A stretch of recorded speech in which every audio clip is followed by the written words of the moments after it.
দেশের মোট আমদানি রপ্তানির প্রায় ৯৪% হয় চট্টগ্রাম বন্দর দিয়ে। অর্থনীতির সঙ্গে পাল্লা দিয়ে বাড়ছে বৈদেশিক বাণিজ্যের পরিমাণও। বিপরীতে বাড়ছে না বন্দরের সক্ষমতা। বর্তমানে বছরে প্রায় ৩২ লাখ একক কন্টেইনার হ্যান্ডলিং করতে পারে চট্টগ্রাম বন্দর। তবে মহাপরিকল্পনা অনুযায়ী ২০৩০ সালের মধ্যে আরও ৪০ লাখ এবং ২০৪০ সালের মধ্যে এই সক্ষমতাকে প্রায় ৩ গুণ বাড়িয়ে ১,৭,০০,০০০ এককে উন্নীত করতে হবে, যা বর্তমান সক্ষমতার প্রায় ৪ গুণ। সেই লক্ষ্যকে সামনে রেখেই লালদিয়া চরে নির্মাণ করা হচ্ছে দেশের প্রথম পরিবেশবান্ধব বন্দর, যা নির্মাণ করবে ডেনমার্ক ভিত্তিক বিশ্বের অন্যতম প্রধান শিপিং জায়ান্ট মায়ার্স গ্রুপের মালিকানাধীন এপিএম টার্মিনালস। সোমবার চুক্তি স্বাক্ষরের মধ্য দিয়ে আনুষ্ঠানিকভাবে দায়িত্ব নেওয়ার কথা রয়েছে প্রতিষ্ঠানটির। এই টার্মিনাল চালু হলে চট্টগ্রাম বন্দরের কন্টেইনার হ্যান্ডলিং সক্ষমতা বাড়বে আরও ৮ লাখ একক। টার্মিনাল নির্মাণ করে এটা আমাদের যে বর্তমান হ্যান্ডলিং ক্যাপাসিটি এটার সাথে একটা আমাদের নতুন করে ক্যাপাসিটি অ্যাড হবে। এটার থেকে আমাদের আমদানি রপ্তানিকারক সর্বোপরি যে ব্যবহারকারীরা অনেক ধরনের সুবিধা এখানে পাবে। টোটালি চট্টগ্রাম বন্দরের যে বর্তমান অবস্থা সেটা অনেকটাই পরিবর্তন হবে।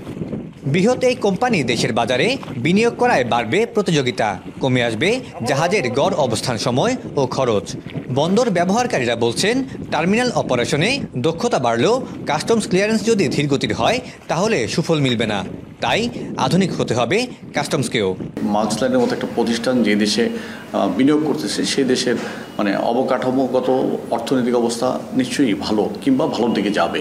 তো সেই দিক থেকে চিন্তা করলে বাংলাদেশ অবশ্যই আমরা মার্কস লাইনের মতো একটা প্রতিষ্ঠান বাংলাদেশ বিনিয়োগ করতেছে সেটাকে আমরা অত্যন্ত ইতিবাচকভাবেই দেখতেছি। যে ট্যারিফটা আছে এই ট্যারিফটা দিয়ে আমি কত কম সময়ে মালটা বাইর করতে পারতেছি, আবার কত কম সময়ে আমি মালটা এক্সপোর্ট করতে পারছি। ব্যবসায়ীদের দেখার জিনিস হলো এটা। আমরা বন্দর বলছি, এখানে কিন্তু কাস্টম একটা বড় সমস্যা। এখানে কাস্টমকে যদি ইনভলভ করা না হয় তাহলে খালি বন্দরের এফিসিয়েন্সি দিয়ে কাজ হবে না। কিন্তু এদিকে বন্দর বিশেষজ্ঞরা বলছেন, বাংলাদেশের 40% কন্টেইনার মায়ার্স লাইন হ্যান্ডলিং করায় ব্যবসায়িক সুবিধা পাওয়া গেলেও সবচেয়ে বড় চ্যালেঞ্জ হবে টার্মিনালের বাইরে লজিস্টিক্স চেইনের দুর্বলতা। ডেডিকেটেড ফ্রেট করিডোর কিংবা কানেক্টিভিটি সার্ভিস চালু করা না গেলে পাওয়া যাবে না পূর্ণাঙ্গ সুফল। আমরা যে রাস্তা দিয়ে সাধারণ জনগণ কার চালিয়ে গাড়ি চালিয়ে আমরা যাই, সেখানে পাশাপাশি বড় লরিও যায়, যেটা কিন্তু দুনিয়াতে কোথাও যায় না। পাশাপাশি রেলওয়ে কানেক্টিভিটি মানে ব্লক ট্রেন, দোতলা কন্টেনার সার্ভিসের ট্রেন যদি করা যায়, যেটা ধীরাশ্রমে যাবে, এটা যদি হয় তাহলে আমাদের গতিশীলতা বাড়বে। বন্দরে আপনি যতই জাহাজ আনলেন, যতই কন্টেনার নামালেন, এটা গাজীপুর আশুলিয়া না পৌঁছানো পর্যন্ত আপনাকে রিটার্ন কন্টেনার আসবে না। আগামী ৩০ বছরে প্রায় ৬,৭০০ কোটি টাকা বিনিয়োগ করবে ডেনমার্ক ভিত্তিক এই প্রতিষ্ঠান।